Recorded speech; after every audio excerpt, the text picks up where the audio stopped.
knowledge, intuition, experience, past success, and ability. And anyone can develop these traits. Anybody in this room. Don't come up to me and tell me you can't, because I guarantee you that you can. But it takes practice and it takes hard work. Over and over and over. Leadership develops daily, not in a day. As great as I think I can be, you will not all leave here being perfect leaders. I'm not that good. I wish I were. One day maybe, but not right now. You have to keep working on it over and over and over. I spend time every day reading articles online about leadership, watching videos about leadership, reading books about leadership, learning from other people, learning from myself, learning from mentors. Find a good mentor. There are people in this room, people, survivors, other organizations who are here this week who will be great mentors for you. So you need to practice every day. Practice and be aware of what you're doing. Assess your strengths, your weaknesses, and be aware of what you do in certain leadership situations. Our fellow Jesuit educated friend over there knows about the examinative conscience. The examinative conscience is a staple of Ignatian spirituality, St. Ignatius, founder of the Jesuits. And what it is every day, certain time every day, you take 10 minutes, and you go back and you think about what has happened to you. What have you done in the last 24 hours? And there are 5 steps. Number 1 is to be, and I can, if you're really interested, I can launch some other time if you want to hang out all about the examinative conscience. But real simply, it's 5 steps, just to put some context into what I'm going to tell you next, is become aware of God's presence, review the day with gratitude, pay attention to your emotions, choose one feature of the day and pray from it, and look forward to tomorrow. You can do the same thing with your leadership skills and your leadership traits, and thinking about what it is that you've done. So every day you will be in an opportunity to exercise your leadership. You may not realize it at the time, but it will come every day, especially this week. So what I do is at some point every day, usually when I'm driving to or from work, I've got a nice 35-minute drive I can think, is I go back and review what are all the opportunities I had to be a leader. What did I do? How did I react? Did I make the right decision, or did I react poorly? What could I have done better? What am I glad I didn't do? Notice what situations I've already made mistakes in and where I fixed it this time. Think about what mistakes you've made and keep a journal. Keep track of all this stuff, write it down.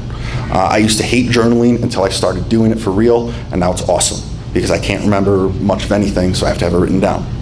Because one of the things that drives me most crazy, that I absolutely hate when I do it, is when I make the same mistake twice. Beat myself up every time when I make the same mistake twice. And when you're doing this examination of your leadership every day and keeping track of the mistakes that you're making, hopefully that doesn't happen. You're going to prevent yourself from making the same mistake over and over and over, and you're going to grow, and you're going to develop, and you're going to become a better leader, you're going to be more effective, and you're going to save more babies. And that last point is exactly why we cannot afford to not develop our leadership skills. We are fighting a culture of death, and when we fail, people die. Think about that.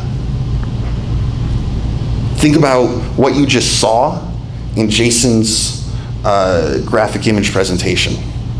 That's what's happening every day, and that's what we're called to stop.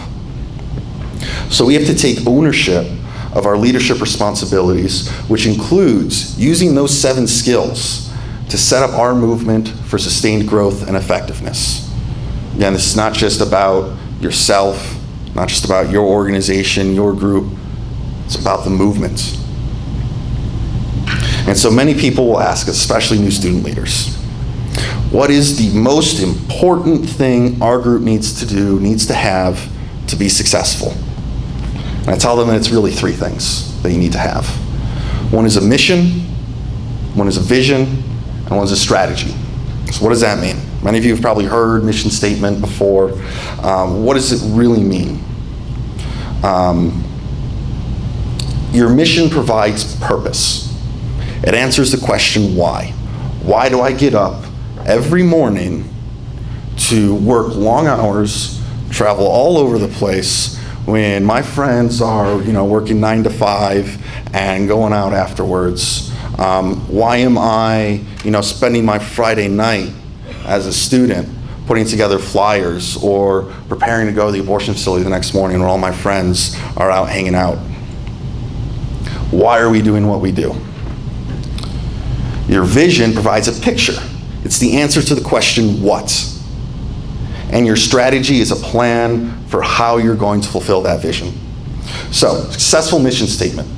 Now, this is applicable whether you are president of a Students for Life club, leading another organization, or if it's just yourself. You all should have a personal mission statement. I sound like an awful motivational speaker right now, I know, but it's good to have a personal mission statement. A successful mission statement, especially for your organization, will focus your energy and clarify your purpose. Writing it down will really force you to define what you're going to do. And with your organization, with your club, with your group, it will motivate your club members and encourage new people to join. This is your elevator speech. This is what goes in your founding documents. This is when somebody asks, oh, great, University of New Mexico Students for Life, what do you do? Bam, you've got it. You can tell them right off the top of your head. You got it on your website. You have it all over the place so that people can see it. People can know why you're doing this crazy thing outside with these graphic images. When you're writing your mission statement, allow time for multiple drafts. Allow time to think on it, work on it over and over again. And once you have a mission statement written, review it frequently. So Students for Life, we have a staff retreat every year. It's actually coming up this week, Wednesday and Thursday, where we review our mission statement. And we think, is what we've been doing the past year, is this what our mission says we should be doing? If yes, great, let's keep doing it. If not, do we need to make changes to our mission statement, or do we need to make changes to what we're doing? It really helps you stay focused in accomplishing what your goals are. So the second thing, vision. Now that you know what your purpose is, what does success look like? And this is one thing the pro-life movement has not done a good job of in the past 40 years. Is we have not been able to successfully communicate our vision to the rest of America. Think about, Obama has said this so many times, this was a big deal in Texas, is if pro-lifers are successful, we're gonna go back to the 1950s and it's gonna be black and white and women are gonna be stuck in the kitchen and it's gonna be awful. We all know that's not gonna happen. We all know that's not what we want. But that's what people think we want.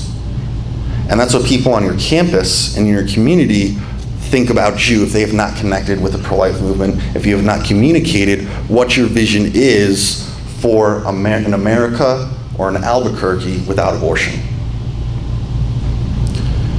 You see this all the time in the polls. I'm sure there's all sorts of anecdotal evidence, but look at the polls. We are consistently, over the last couple of years, Gallup, Harvard, CNN, all these polls show more people are pro-life, identify as pro-life than identify as pro-choice. It's usually, they're both around 45 to 50%. But then they ask another question. And it's, do you think abortion should be illegal? And the numbers plummet. 25, 30% say they think abortion should be illegal. What happens to this other 20% of people who said they're pro-life but don't think abortion should be illegal? So many people are scared of what it will look like, of what a world will look like. They're scared of the back alley abortion myth. They're scared of all these things because they don't know what the vision is of what an America without abortion will look like. So we need to communicate these things. I like to use an example of, or metaphor of, you're climbing a mountain. Great location for this because there are mountains right here. I'll do this in the Midwest, and people look at me like I'm crazy. What's a mountain? I'm from Illinois. There was a 300-foot elevation change in my county, the entire county, and that was only from a man-made hill. So you guys are lucky here. When I do this, there are actually mountains that you know what I'm talking about. So imagine right now you're at base camp. You're ready to go. Yes, or maybe you're not even at base camp. Maybe you're still at the store trying to figure out what you're supposed to buy.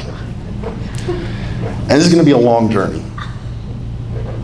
We will not, I hate to burst your bubble, we're not going to abolish abortion completely in 2013. I wish it were true. I wish I could wake up tomorrow and be out of a job. But it's not going to happen. So we have to be able to establish ourselves for the long term, for being able to move from where we are now to when it is a realistic option or opportunity of I could wake up tomorrow and abortion could be illegal in America. Now there's a lot of work to do after abortion is illegal, but that's, again, another conversation. So you're at base camp. You want to know, and you're standing, you're looking up at this mountain, and you're thinking, holy cow, how am I going to get there? This is going to be hard. Yet you also think in your head how amazing it's going to be when you get to the top, when you get to the summit. That summit is your success. You, while you're at base camp, want to picture in your head, what will it look like when we've reached the summit? What will it look like when our community, when our campus, when our nation, when our world is free of abortion? Write it down. Always want to write it down. So we just hired new field staff this week, including Lauren Martinez, who's going to be based in Denver, is covering this area. You all need to meet her, you all need to talk to her. I will connect you with her. I told them, over the next few weeks, I want you to write down a vision for what your region will look like when you've achieved success. We do this as Students for Life, and we want you guys to do this as well. What will it look like when you've achieved success? What will happen when a woman, when a student is pregnant? What will be taught in our classrooms? What will the attitude be? What will we be talking about? What will this look like? So, how are you going to get there? How are you going to get from base camp to the summit? However many feet, however many years that is from now. You need to have a strategy. You need to have goals. You have to have a plan for achieving your mission and your vision. And as a leader, you have to be able to articulate that, where you want to go and how you're going to get there. You have to have that view of the mountaintop and then create the goals to get there. And just like your mission, just like your vision, you want to be checking every so often, am I on track? So think of goals. I'm going to use another metaphor. I ran out of metaphors on the mountaintop here. Think of goals like a brick in building a house. Each brick must contribute to that big picture and be sturdy enough to support your vision. So Kristen, President of Students for Life, she has now 3 sons. The oldest is Gunnar, he's 4 years old. And I was over there the other day, and he's really into Legos. And I'm building a house. He just dumps all these Legos on the ground. Build me a house. Okay. So I'm starting to build this house. And I was a Lego nerd when I was a little kid too. Still am a Lego nerd. Really excited for the Lego movie that's coming out fairly soon. I'm not afraid to admit that. And so I'm building this Lego house, and he just gets so excited. He just wants it to be finished. He really wants this roof to be done. And I'm like, we've got like 2 rows of bricks laid. You're gonna have to wait a minute. And he starts just putting Legos in all over the place. He's not really accomplishing anything. It may make him feel good, but he's not building the house. He's not getting to that success of having that house made out of Legos. So when you're setting goals, you want them to meet these 5 criteria, I guess, or what's called SMART goals. Hopefully you all have heard of SMART goals. SMART stands for specific, measurable, attainable, relevant, timely. With all of your goals, you want to be able to answer that. Is this specific? Yes. Is this measurable? Yes. Is it attainable? Yes. Is it relevant? Yes. Is there a time limit on it? Yes. There are groups, Students for Life groups, who before every single meeting, they've got their SMART goals written out on a big pad of paper. And before every single meeting, their group recites their SMART goals. I keep my goals when I don't do this anymore, I should. When I was an athlete, I kept my goals taped next to my bed. First thing I saw every day when I woke up, last thing I saw every night when I went to bed. Be aware of what your goals are, it'll drive you. And so some examples of this is, our goal is by the end of this year, we're gonna have 20 active members in our Students for Life group. Or by the end of next year, we're going to have saved 10 babies from abortion. That's a very hard thing to pin all of your success on that because you don't know where the Spirit will lead, but it's an example of a SMART goal. Or our goal will be to change this policy at our university that makes it easier for pregnant women to stay in school and keep their child. And so if you think back to the story I used at the beginning with Eleanor, even though we had great success, met lots of goals, saved at least one life in 2 years, who knows, I will find out one day, hopefully, how many babies we saved at that school. Even though all of that, ultimately my time as a leader was not successful. Because I didn't set up the group for future success, the group did not continue to grow, and they did not continue that vision, and that's what the pro-life movement has done over the last 40 years. I'm not saying everybody, but there are leaders who have not been willing to pass the baton. And when that happens, when there's nobody there, the baton drops and our movement fails.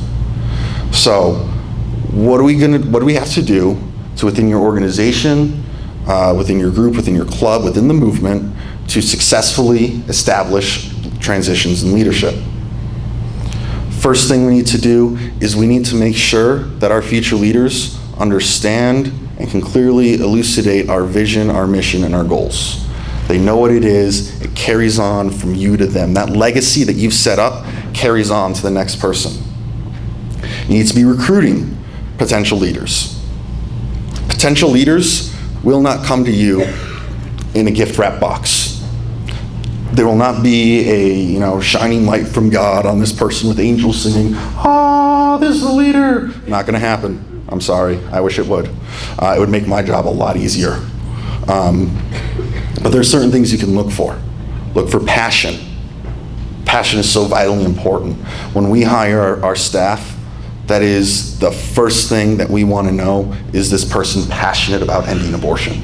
Because if they're not going to be the ones to sacrifice what's needed for us to do this.